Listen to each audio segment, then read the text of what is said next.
अस्सलाम वालेकुम। आज हम फिर एक नई वीडियो के साथ हाज़िर हुए हैं।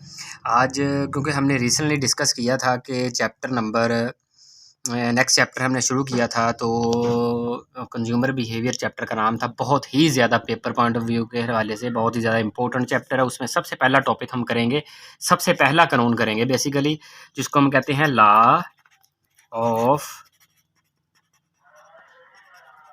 Diminishing marginal utility. ये सबसे पहला कानून है सरफ़े दौलत का, यानी कि हमने जो कंज्यूम करता है सारफ, उसका सबसे पहला कानून है। इसको हम कहते हैं कानून तकलील अफादा मुख्ततम। सबसे पहला कानून है। पहले इसको समझ लें कि इसका मतलब क्या है। तकलील या डिमिनिशिंग का मतलब क्या होता है? कमी करना। अफादा किसको बोलते हैं?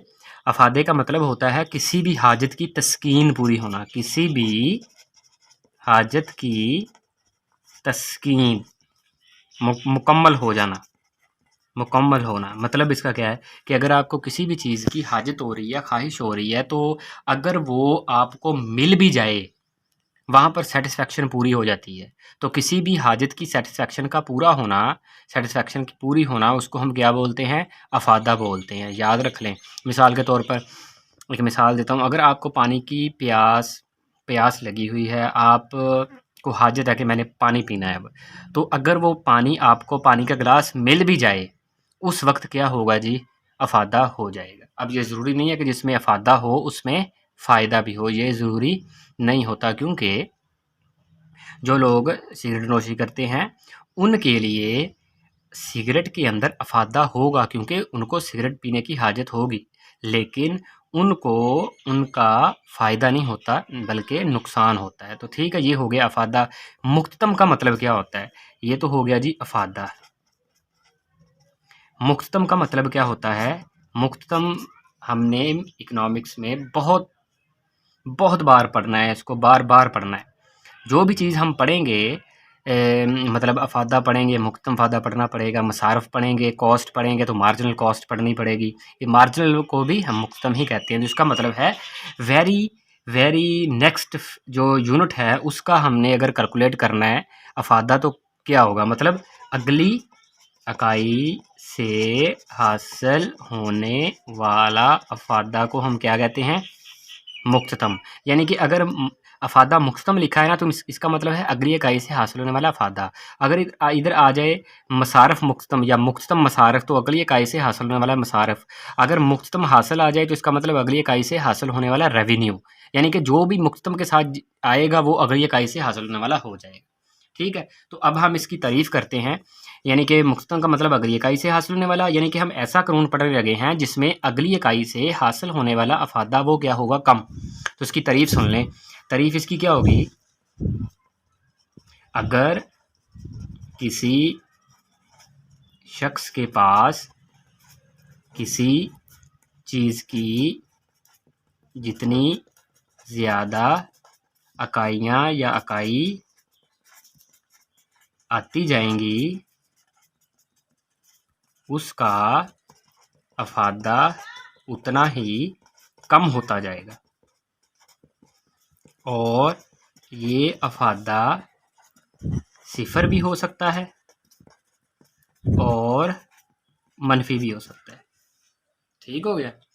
किसी भी चीज़ की। और ये याद रखना है कि कानून में हम इकोनॉमिक्स के कानून में हम मफरूज़ात का सहारा लेते हैं। हालांकि कुछ चीज़ें ऐसी होती हैं जिनकी जितनी ज़्यादा इकाइयाँ किसी शख्स के पास आती हैं उसका फ़ायदा बढ़ता है, लेकिन हम उसको इग्नोर करेंगे, वो हम अजम्पशन में पढ़ेंगे, इसके मफरूज़ात में पढ़ेंगे। तो इसकी तारीफ़ क्या होगी? यानी कि पानी के गिलास अगर अब एक वक्त आपके पास आपके सामने रख दिए जाएँ 6-7, तो पहला गिलास पानी का पिएंगे तो फ़ायदा सबसे ज़्यादा होगा। फिर जैसे जैसे पीते जाएंगे उसका फ़ायदा कम होना शुरू हो जाएगा, और ये फ़ायदा सिफर भी हो जाएगा और ये मनफी भी हो। ठीक है, तो इसको हम एक गोशवारे से आपको बताते हैं या स्केड्यूल्स के ज़रिए। तो क्या होगा? एक तरफ हम लेते हैं पानी का पानी का गिलास लेते हैं, फिर हम दूसरी तरफ कुल अफादा इसका कैलकुलेट करेंगे, और फिर मुख्तम अफादा कैलकुलेट करेंगे। ठीक है, पानी के गिलास हम फ़र्ज़ कर लेते हैं जी हमारे पास 5-6 गिलास पानी के हैं। मुख्तम फ़ादा हमने कैसे करना है? अब मुख्तम फ़ादा हमने खुद से लिखना है, ये रट्टा नहीं लगाना हमने। जैसे कि मैंने मिसाल दिया, पानी के गिलास आपके पास 6 पड़े हुए, तो फ़र्ज़ कर लें कि सबसे पहला पानी का गिलास जो आपने पिया उसका अफादा आपको हुआ, मिसाल ले लें कि अगर हमने पहला पानी का गिलास पिया तो उसका अफादा एग्जाम्पल 20 हो गया। अब ये हम लॉ ऑफ डिमिनिशिंग मार्जिनलिटी पढ़ रहे हैं, तो ये क्लासिकल स्कूल ऑफ थॉट ने कहा था, इसी वजह से हम एग्जैक्ट लिख रहे हैं कि हमें फ़ायदा इतना हो रहा है, ये भी याद रखना है।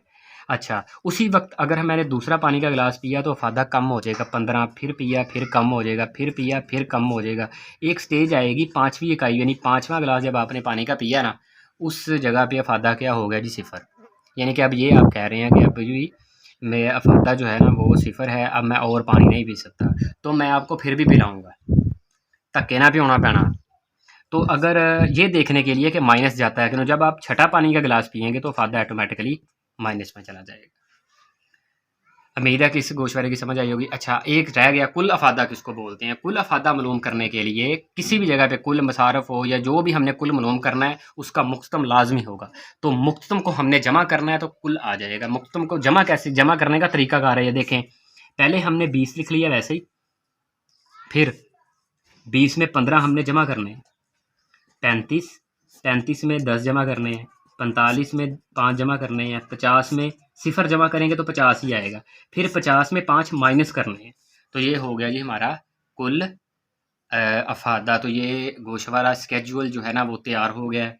अब हम इसका बनाएंगे डायग्राम, ये याद रखना है। डायग्राम इकोनॉमिक्स में हम डायग्राम के ज़रिए चीज़ों को शॉर्ट करके एक डायग्राम के ज़रिए समझा देते हैं, क्योंकि क्रिकेट मैच तो आपने देखा होगा, उसमें क्या करते हैं वो, क्या एक एक बॉल लिखते हैं पैराग्राफ की शक्ल में कि पहले बाबर आजम ने ये बॉल खेल ली है तो फिर ये को स्कोर हुआ है, दूसरी बॉल पे ये खेला है, तीसरी ये तो फिर पूरी बुक लिखनी पड़ेगी एक मैच के को समझाने के लिए। तो वो क्या करते हैं, गोशवारे के जरिए, ये डायग्राम के जरिए लैन उत्ते नूं जा रही है ना, तो दस देंगे भी लै भी इतने स्कोर वजन दिया या इतने है स्कोर है। ठीक है, तो गोशवारे के जरिए बता देते हैं कि एक ओवर में इतना हुआ है, डायग्राम के जरिए भी बता देते हैं ग्राफ ऊपर की तरफ जा रहा है तो उसका मतलब ज़्यादा स्कोर है। तो हम ग्राफ के जरिए अब पढ़ेंगे, इसी को हमने ग्राफ के ज़रिए हल करना है।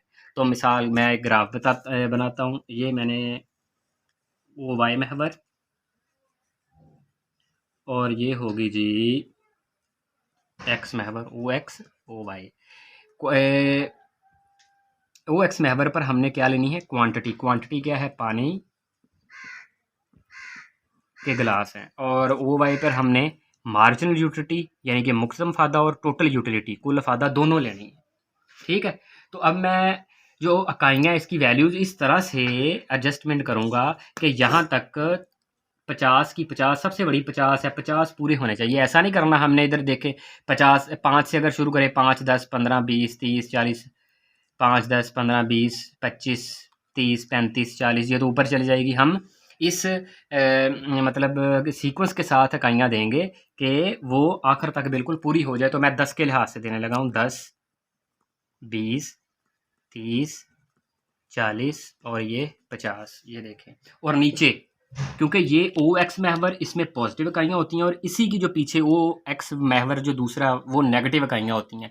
चूँकि जो इकाइयाँ उसमें नेगेटिव वैल्यूज़ है ही नहीं, तो इस जगह पे हमें माइनस वाली इकाइयाँ लिखने की ज़रूरत नहीं है। 1 2 3 4 5 6,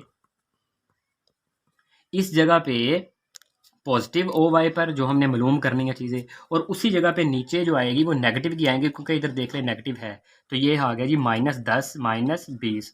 जिस सीक्वेंस के साथ ऊपर वाला डिस्टेंस लिखा है वही नीचे लिखना है। ऊपर 10 लिखा है, नीचे -10 से शुरू करना है। ठीक है, तो सबसे पहले हम पानी के गिलास और मुख्तम अफादे की सारी इकाइयों को मिलाएंगे। एक पे कितना है? मुख्तम अफादा है 20। अब ये देख लें, 1 और 20 के बिल्कुल सामने एक लाइन बनेगी, एक नुक्ता आपने लगा देना है। 1 और 20 के सामने ये याद रखना है, 2 और 15 के सामने ये 2, और यहाँ पे दरमियान में मिड में यानी 10 और 20 के बिल्कुल दरमियान में 15, 3 पे 10, 4 पे 5, 5 पे बिल्कुल सिफर, ये लाइन के ऊपर बिल्कुल सिफर है, ये याद रख लें। और 6 पे आ गया जी 5। अब इसको हमने आपस में देना मिला,